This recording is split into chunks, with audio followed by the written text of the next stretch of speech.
This is Design Happy, the podcast where we talk about the human side of home design, remodeling, and new construction. I'm Katie. And I'm TJ, and today we have a special episode. My friend Steve is here. Steve's been in the industry for a long. He grew up in the industry, in the flooring industry. He's owned his own business. He's done all kinds of jobs in the industry, sales, project management. He's great as a consultant. If homeowners need, he knows a lot about the industry, and we've talked a lot about the importance of relationships today. And Steve's a relationship guy, so we thought it would be great to have Steve on the podcast to help people understand why it's so important. Thanks for coming, Steve. Yeah, you're welcome. Thanks for inviting me. I'm excited to share what I know. Welcome. When we were signing on, TJ made clear that you don't watch TV. So what do you do with all that time where you're not watching TV? What do you? Well, you know what? I like to be outside, so there's a lot of nature walks. I'm a big golfer. I'm a big reader. And I don't even know when I would watch TV. Like a I'm couple with you. times a year, I will go to a bar to watch like the back nine of the Masters, Okay. but I don't watch sports and I don't care for TV or movies. So why would I have a TV? I don't. Sounds like you have a life.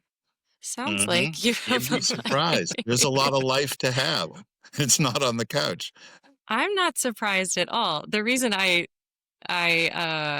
hooked onto that when TJ said it is I also do not watch a lot of TV. Or if I Mhm. do, it's while I'm doing something else. Yeah. So I appreciated that. I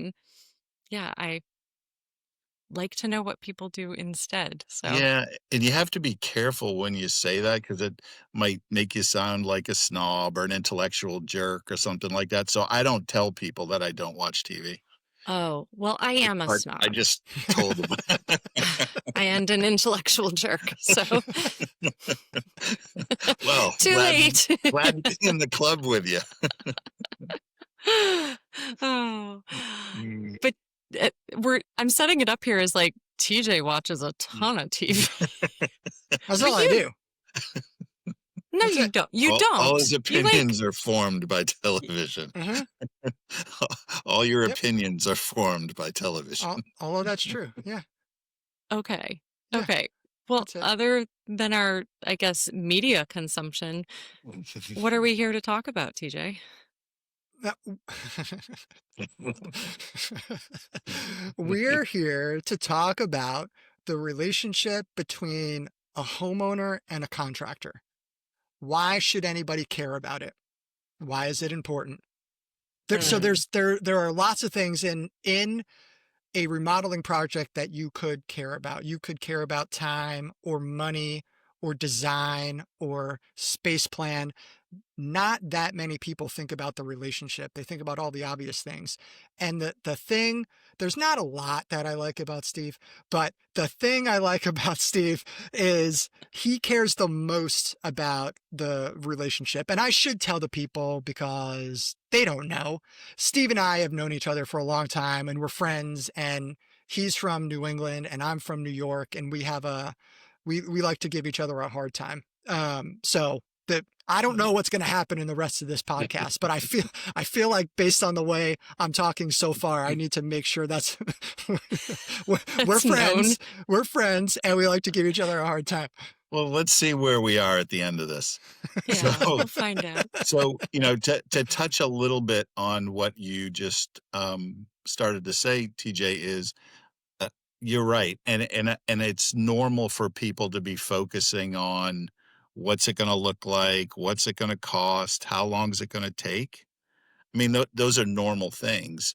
And they do think about who I'm going to work with, but I don't think they put the same amount of weight on that question. And who you're going to work with has two elements to it. One is, okay, let's call them a partner, this renovation partner, and it could be a handyman, it could be the window guy, the fence guy, or it could be a design build company, an architect. is my project, is my scope of work, is the complexity of that scope of work what this person, this company does all the time? This is a normal project for them. It's not too small, it's not too large. And Hmm. and I like to call that the fit. Like, is there a good fit, a competency fit? That's one piece of it. But then the second piece, which I think lends better to this conversation that we're trying to have today, is about the relationship. Like, is the person a fit for you? Do they communicate at the level that you expect? Do they have manners? Because to me, business is manners at the end of the Hmm. day. Do they have good business manners? And if it's, the fence guy, maybe your relationship is going to be 30 minutes to 60 minutes at the beginning, 30 minutes to the 60 minutes at the end, and maybe it's not that important. But if it's a design build project where you're going to have a meeting once a week, 2 hours for 3 months, 4 months, 5 months, 6 months, it would be helpful if you liked and respected the person and that there was a mutual respect within the relationship, the business relationship. So, you know, Hmm. I TJ threatened you that I would talk a lot, and there you go. But it all fits, but it all makes sense, and it's all relevant to this. I guess as I sometimes tell TJ that I'm sitting in here as the audience representative. Mhm. Sometimes the person who like hasn't been in the relationship, the person who isn't an architect or a contractor or a service provider on this end or a Mhm. trained service provider on this end. So to back up and give a little bit of context, what kind of projects are you working on, or what are your favorite projects to work with clients on? I would say of what I described, handyman, uh, single item like a fence or a design build project. Yeah. That is my favorite project because it's a project where the relationship has a certain level of complexity, Hmm. and the execution of it has a certain amount of complexity. Yeah. So the relationship as a result it is over a longer duration of time. There's more at stake with a large project. Somebody that's spending hundreds of thousands of dollars on their home where they live with their family and are about to invite, like, teams of men they have never met into the house. So there's a lot at stake, and we're working on and within what is probably the biggest investment they'll ever make in their life. So there's all this risk involved, and it's a very personal thing to invite people into your house and into your finances. So there's a lot going on in it. And you're saying you like that kind of pressure. Yeah, I mean, what is it? I like that responsibility. Yeah. Like, it's an honor, quite frankly, Hmm. to be put in that position and to be the caretaker of somebody's experience. Um, it's very gratifying at the end. I imagine I guess because we have spent time talking with other guests and through the topics we've covered so far, we've just had to talk about places where it's not a gratifying experience for people because the relationship is not prioritized or even valued, or even Mhm. made conscious. Do you have a to balance out all of those projects got those disaster stories or those struggle stories. Do you have a project gone right story Mhm. Yeah. that stays with you? I have so many. It's hard. I was at a friend's birthday party not too long ago with somebody, a custom builder who kind of performs at the same level that our company does. So, best of the best in his world. We're the best of the best in our world. And he said, "Tell me about your favorite project." And I was surprised that I couldn't think of one very easily, but Uh-huh. I said, "I could tell you about my favorite clients and the experiences I've had," and I don't wanna sound like, you know, Mary Poppins of the remodeling industry or something, but I there's no magic in it. It's somebody comes to you. I can think of somebody, okay? I met a couple in Great Falls who, I didn't know this, were having a terrible experience with the whole house remodel that they owned in New Orleans, Yeah. and they were trying to get that behind them so they could come back to Great Falls and move into a house that had been a rental for 20 years. So, they're in the middle of this terrible experience. It's supposed to be a 6-month remodel. They're in, like, month 15 or 16, Hmm. and though I had been dealing with the wife, then I dealt with the husband, and the husband came after me like a tiger. And I let him get it all out.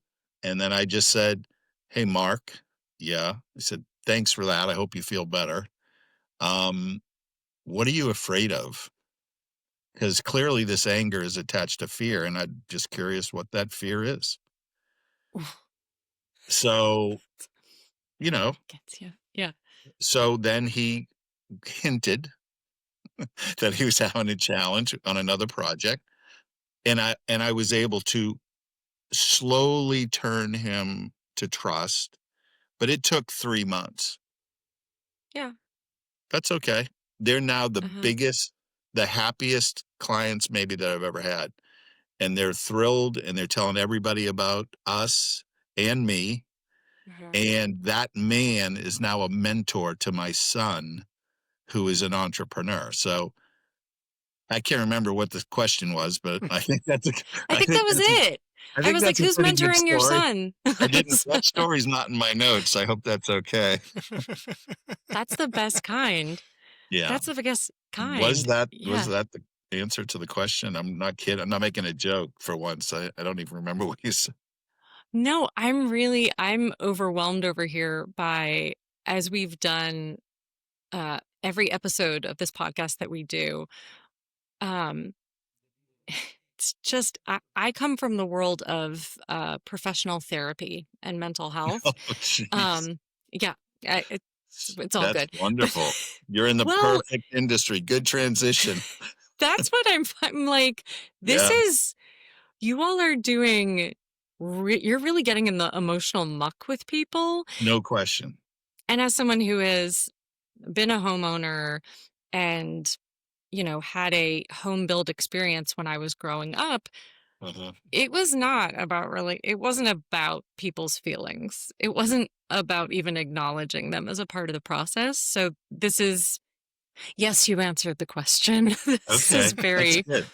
It ca yeah. and I think, at the end of the day, TJ, gave me a hint that we're gonna talk about relationships, and I think, TJ one time said to me, like, "What's your magic sauce? Like, how do you how are the clients able to relax and have so much fun?" I mean, TJ, you and I have worked on, millions of dollars of projects together, and I Uh-huh. just try to have fun at work and share that fun with these folks because they wanna have fun. Everybody wants to have fun, I think. And Me. and when you're having fun in an environment where, hundreds of thousands of dollars involved and all of these things, you can have fun if you're pretty good at what you do, and really important that you have a great team behind you. I have the confidence to have fun because I know I have a great design partner in TJ and others, that I have great production behind me that is gonna back up the promises I'm making. Mm. Like, because Mhm. if you don't have that, then it's kinda hard to make those promises and have fun. So I focus on my strengths, like, in my business is 3 parts, right? There's the relationship part and the band leader part, right? Like, you try to understand what music the homeowner wants to hear, right? And then you pick the musicians and the pages of music, and then you just let it happen, and they sit there in the audience and watch this beautiful symphony unfold, right? Mhm. My I'm not the person to write the music, and I'm not the person to play the instrument.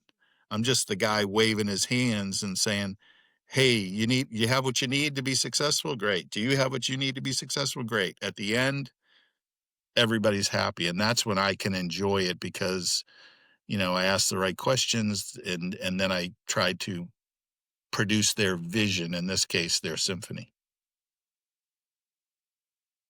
This came up a little bit in the tiger story, and but what do you find, like, it sounds like you were really part of what gives you the confidence and the competency makes you so good at what you do is you are like prepared to meet clients really wherever they are when they're coming to you, even if that is angered and hurt by a previous project. Um, what else have you learned that clients might be bringing in with them as they're meeting you? What misconceptions about the process? What else are they bringing in with Mhm. them? Y y y Since, yeah, I'll y stop yeah, there. no, that's a great question. So I would before I answer that, I would say, um, most people want to be heard and understood, right? And they just wanna be first, they wanna be noticed, right? They Yeah. want to be able to say to themselves, "Steve gets me." Like, "He's heard me."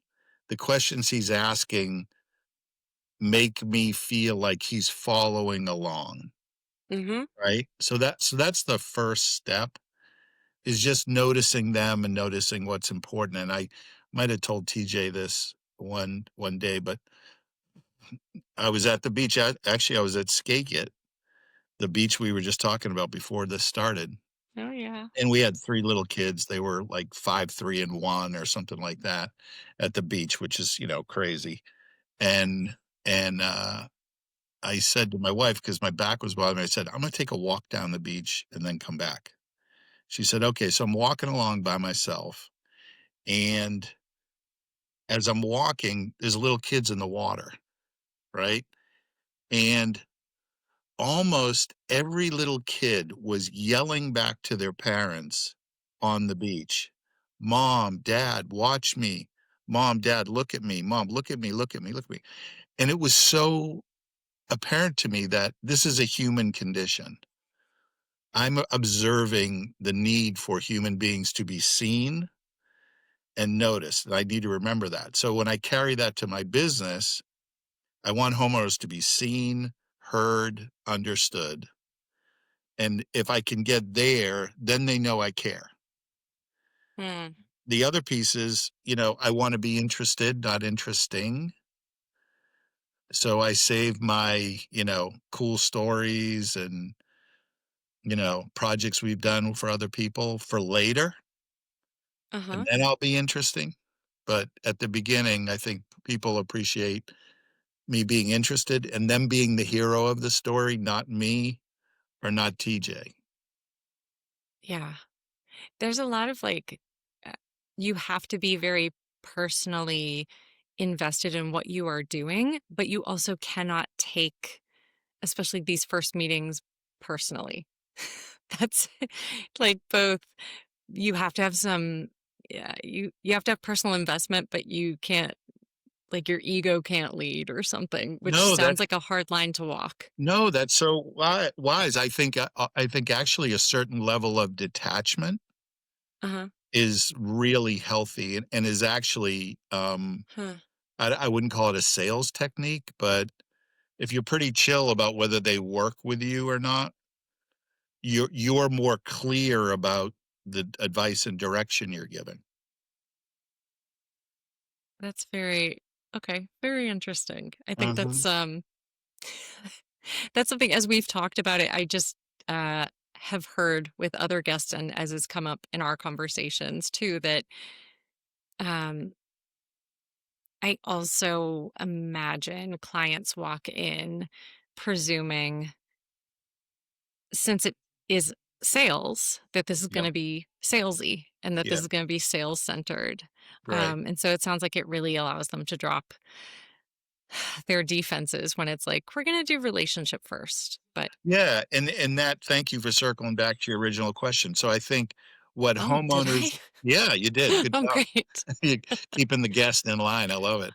Um, what clients come to that initial phone call or initial meeting with some preconceived notions about what they should tell me or what they think I should know.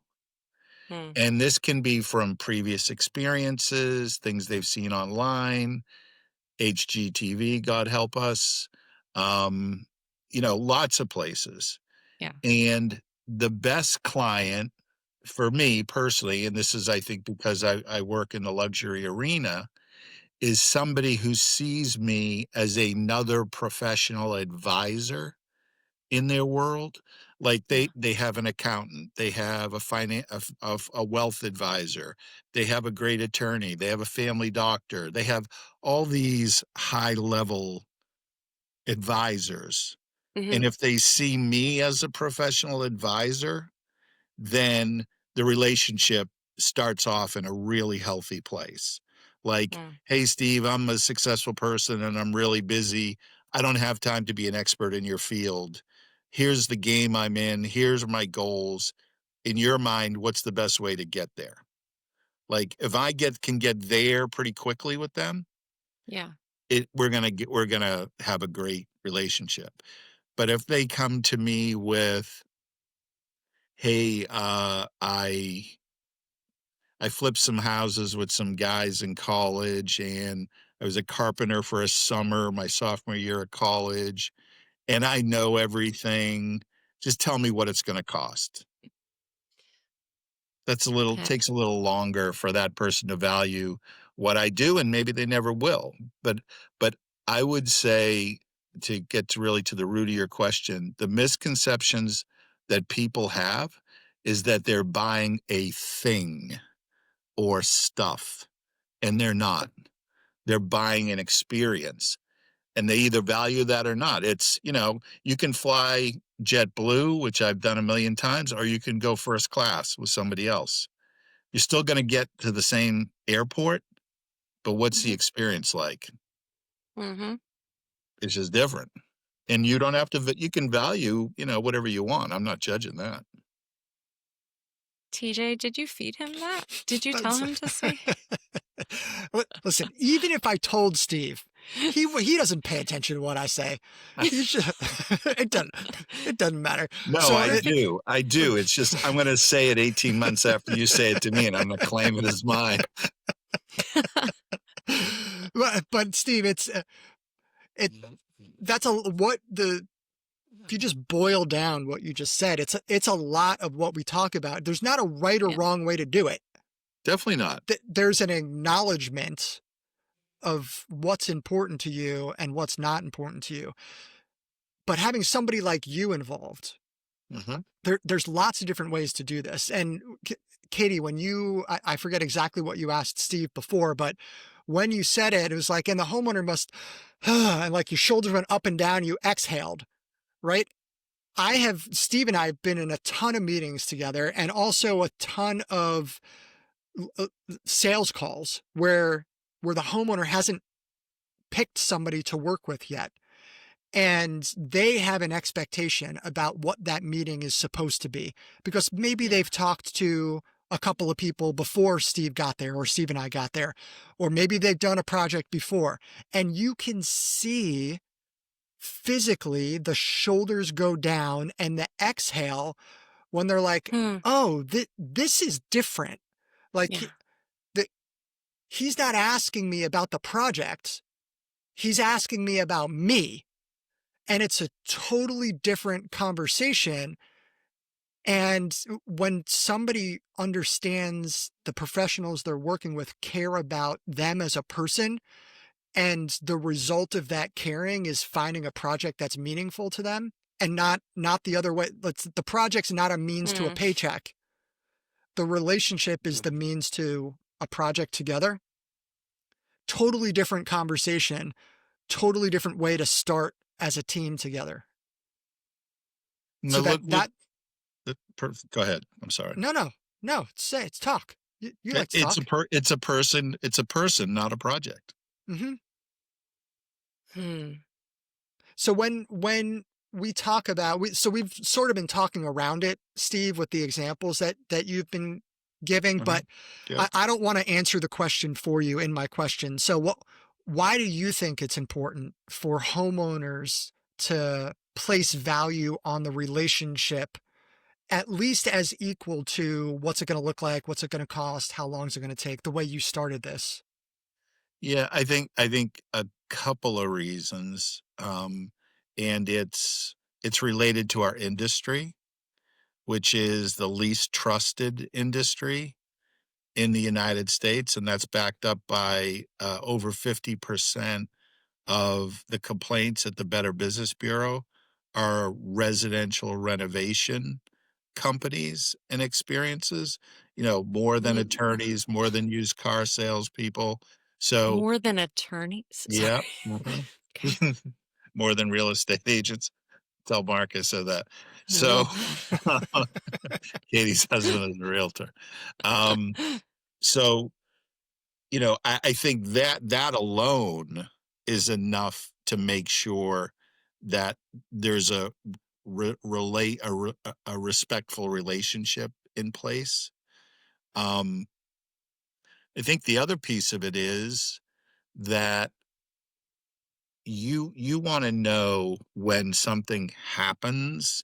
You can say when things go wrong, when there's a challenge, you want to feel like you can work through that with the person that you're working with. That you have a relationship where you can get through something that's challenging. And I have a lot of, not a lot, but sometimes colleagues will come to me and they'll go, "Oh, this happened and I have to call this person and tell them and blah blah blah," and they're all worried about it. And I say, "Do you have a good relationship with this person?" "Yes." "Well, that's good Yeah. because you probably are going to be okay." And my experience has been when you get through a difficult situation with a client, the relationship gets stronger. It doesn't get weaker. What you're saying, again, continuing theme of what we talk about here is if you go in expecting it to be smooth sailing and nothing but, you're setting yourself up for a whole lot of unexpected disappointment. And Mhm, so there will be challenges. mhm. Um, you want to work with someone. Part of the fit isn't just as much as it is, can we, like, is this fun? Do they seem like they're having fun? Do we vibe? It's also, is this someone who, like, when stuff hits the fan, like, I am gonna feel like I can still talk to and communicate with, and who Mhm. I trust and respect the way they communicate with me. So it's not like challenge is gonna happen. What's gonna make that even more challenging? Um, And yeah, exactly. So there's a little bit of groundwork of setting expectations. yeah, Look, something's gonna happen. I don't know what it is. A cabinet door is gonna come in dinged, or one of the countertops is gonna be the wrong color. We'll get through it. We'll just say, "Well, everything's a conversation," and you just kinda set the tone that whatever comes up, it's gonna be okay.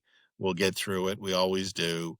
Because people just want you to be fair and reasonable. Like, some people say to me, "I don't know if you wanna work with me. I'm really picky." And I'm like, "Well, you know what? It's okay to be picky. You gotta be reasonable. Are you a reasonable Mhm. person?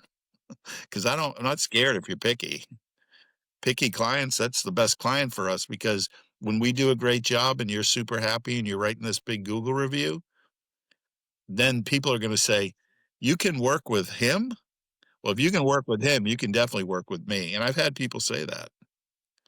So, I think if you have those conversations and you set those expectations that it's not gonna be perfect, you're setting yourself up for success. Mm. There's so Steve, we you introduced me to a guy named Nick. I don't Nick. know if you I'm not going to say his last name, but you introduced me to a guy named Nick, and we ended up doing a project together, and Nick was just a guest. Oh, yeah? And in it, I don't say a lot of stuff that you say. It's like, oh yeah, Steve says this.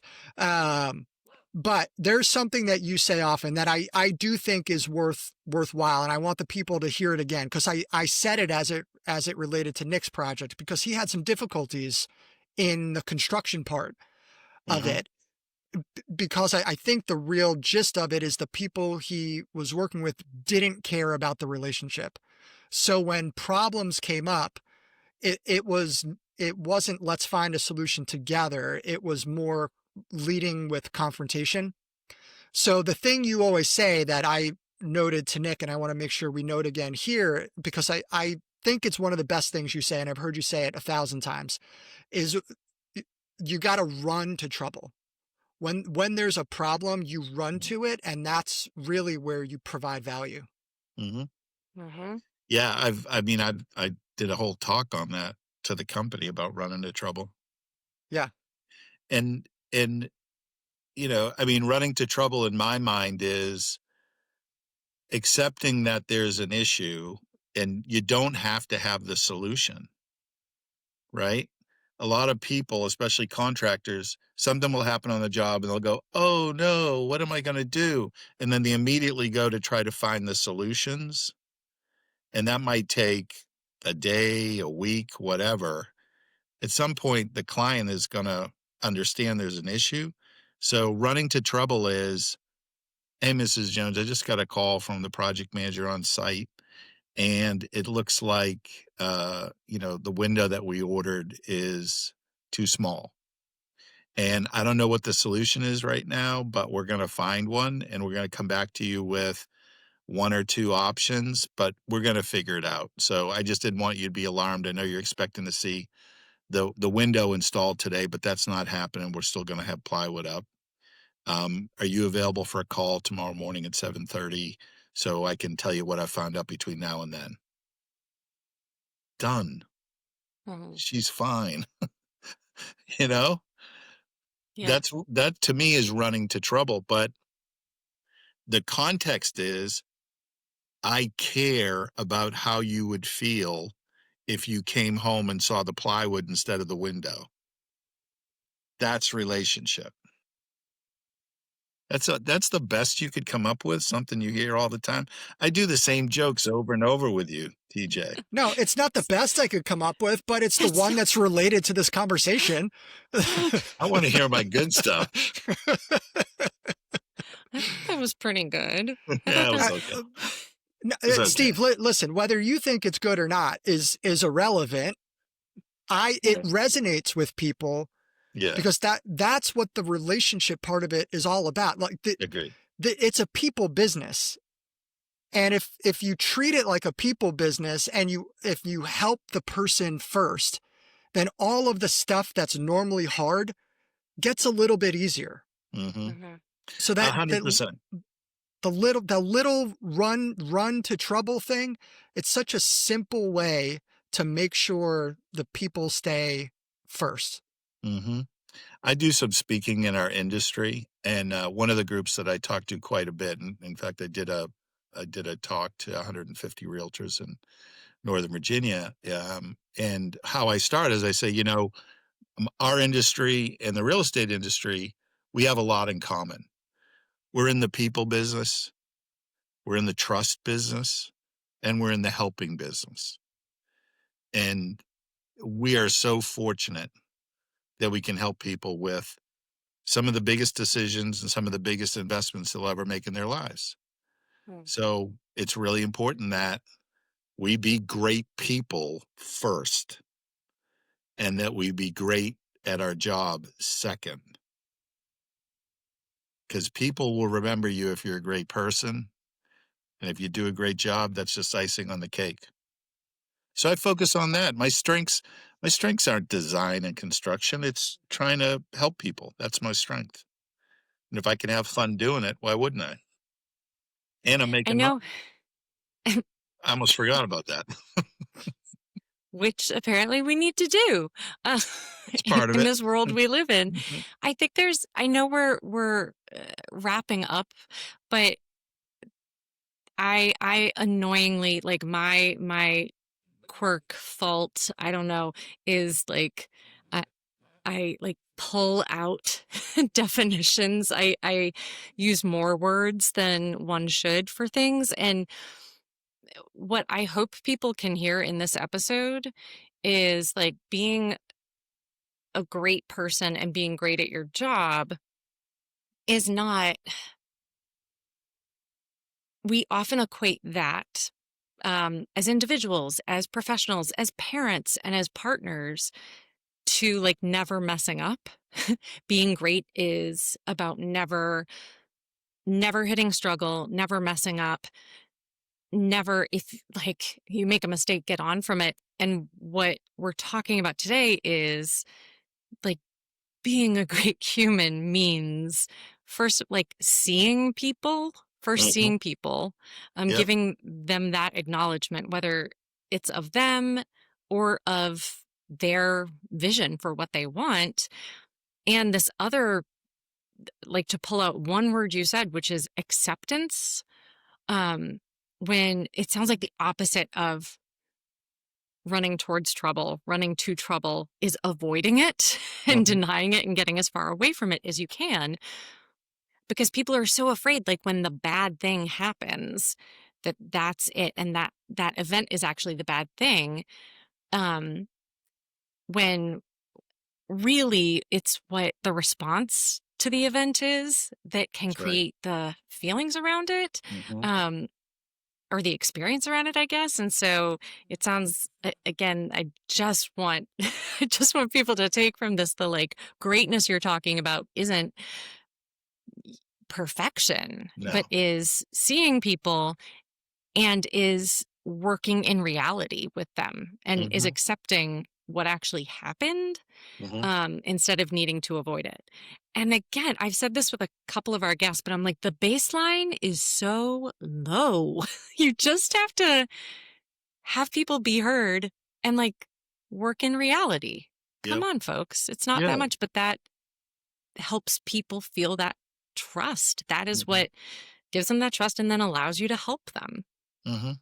Yeah. Yeah, just be yourself, be authentic, and if you're not that great, get better. Yes. If you're like me, an intellectual snob, well, there's not much hope. Work on that, Katie, Work work on on it. that. Get better. Mhm. This has been great. Steve, thanks so much for coming on. Thank you for having me, I can't even believe this was anything.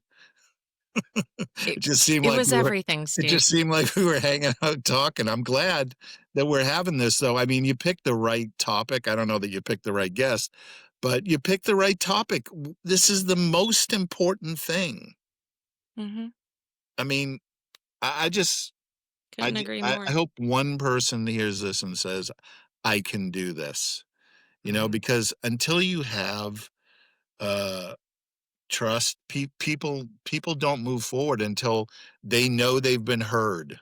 Like, when they've been heard, they'll take action. When they Hmm. don't feel seen and understood, they they won't move forward. And I tell the people this quite often. I will say to somebody, and I just had this conversation with somebody the other day. She's tying herself up in knots, And I said, "You just haven't met the right people yet. Yeah. That's the challenge. It's not the project. The project's easy. You just haven't met the right people to be on your team." And she goes, "Yeah, that's what I want. People on my team." I'm like, "I know. That's what you need, it sounds like. Yeah, that's what homeowners need. They need the right Yeah. team." Oh, Hey, thank you very much. I appreciate it. This was fun. thank Well, you. well, good. It's And fun for Steve, me. Steve had an opportunity to play around at a fancy golf course today, and Steve Don't said, remind "Hey," me.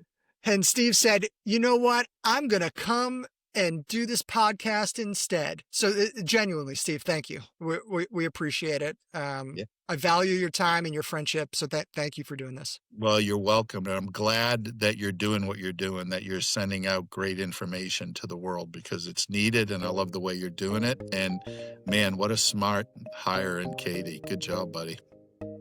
Keep that in. Keep that you're welcome. Also, keep that in, please. All right, take Well, care, I don't guys. think there's anything else we could say. Till That's next it. time. See you All then. right, See ya. take care. We'll see you.